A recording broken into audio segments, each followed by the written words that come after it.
Assalamualaikum warahmatullahi wabarakatuh. Anak-anakku, pada kesempatan kali ini kita akan eh, belajar tentang materi zina.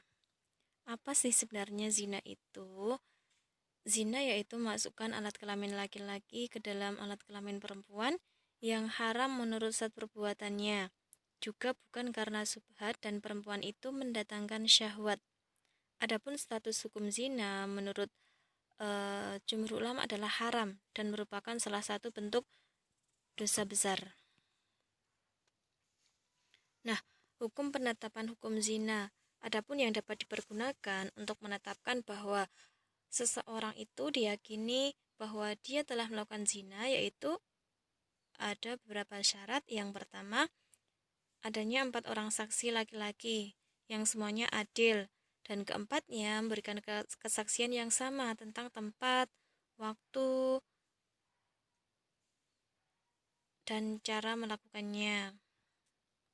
Terus syarat yang kedua yaitu adalah pengakuan dari pelakunya, pelaku zina, yaitu antara perempuan dan laki-lakinya. Dia mengaku bahwa dia tuh melakukan zina. Nah, sebagian ulama ada yang berpendapat bahwa kehamilan perempuan tanpa suami dapat dijadikan dasar penetapan perbuatan zina. Akan tetapi, jumhur ulama berpendapat sebaliknya.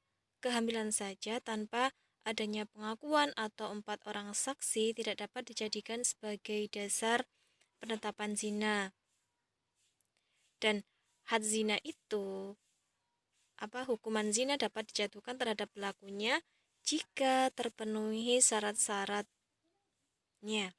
Adapun syarat-syaratnya yaitu yang pertama, pelakunya sudah balik dan berakal. Yang kedua, perbuatan zina tersebut dilakukan atas kemauan sendiri, tidak ada unsur paksaan dari siapapun. Yang ketiga, pelakunya mengetahui bahwa zina merupakan perbuatan yang diancam dengan had dan merupakan dosa besar. Yang keempat, telah yakin secara sara bahwa yang bersangkutan telah berzina. Macam zina dan hadnya. Zina dibagi menjadi dua, yaitu zina muhson dan zina ghairu muhson. Apa yang dimaksud dengan zina muhson? Zina muhson yaitu zina yang dilakukan oleh seorang yang sudah menikah. Maksudnya orang yang sudah menikah itu orang yang sudah pernah menikah. Seperti ungkapan seseorang yang sudah menikah mencakup suami, istri, janda ataupun duda. Nah, apabila suami, istri atau janda atau duda itu melakukan zina, maka itu dinamakan dengan zina muhson. Adapun hukuman atau had yang diberlakukan kepada pezina muhson yaitu adalah rajam. Apa yang dimaksud dengan rajam? Yaitu dilempari batu yang berukuran sedang hingga benar-benar mati. Batu yang digunakan tidak boleh terlalu kecil sehingga memperlama proses kematian dan hukuman. Sebagaimana juga tidak boleh merajam dengan batu yang besar hingga menyebabkan kematian seketika, yang dengan itu tujuannya untuk apa? Rajam itu yaitu untuk memberikan pelajaran kepada pezina muhson agar dia merasakan betapa sakitnya. Yang kedua adalah zina ghairu muhson, yaitu zina yang dilakukan oleh seseorang yang belum pernah menikah, antara misalkan perjaka atau perawan dan perjaka, itu dinamakan dengan zina ghairu muhson.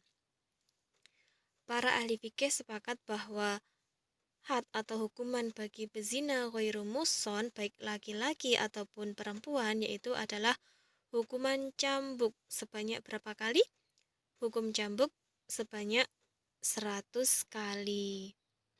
Nah, Adapun untuk hukuman pengasingan atau taghrib, para ahli fikih berselisih pendapat.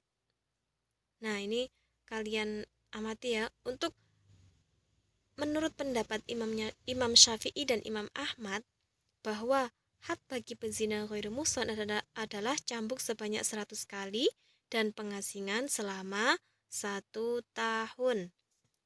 Sedangkan menurut Imam Abu Hanifah berpendapat bahwa had bagi pezina ghairu muhsan hanya cambuk sebanyak 100 kali. Pengasingan menurut Abu Hanifah hanyalah hukuman tambahan yang kebijakan sepenuhnya dipasrahkan kepada hakim. Jika hakim memutuskan hukuman tambahan tersebut kepada pezina ghairu muhsan, maka pengasingan masuk dalam kategori takzir, bukan yang dimaksud dengan had. Sedangkan menurut Imam Malik dan Imam Auza'i bahwa had bagi pezina laki-laki merdeka ghairu muhsan adalah cambukan sebanyak 100 kali dan pengasingan selama 1 tahun. Adapun pezina perempuan merdeka ghairu muhsan, hadnya hanya cambukan 100 kali. Ia tidak diasingkan karena wanita adalah aurat dan kemungkinan ia dilecehkan di luar wilayahnya. Nah, adapun hikmah diharamkannya zina, yaitu apa sih yang hikmah yang dapat kita ambil dari diharamkannya zina itu? Yaitu yang pertama, memelihara dan menjaga keturunan dengan baik. Terus yang kedua, menjaga dari jatuhnya harga diri dan rusaknya suatu kehormatan keluarga. Yang ketiga, menjaga tertib dan teraturnya urusan rumah tangga. Yang keempat adalah timbulnya rasa kasih sayang terhadap anak yang dilahirkan dari pernikahan yang syah. Nah, itulah materi tentang zina. Semoga kita semua dapat mengambil manfaatnya. Ibu akhiri, wassalamualaikum warahmatullahi wabarakatuh.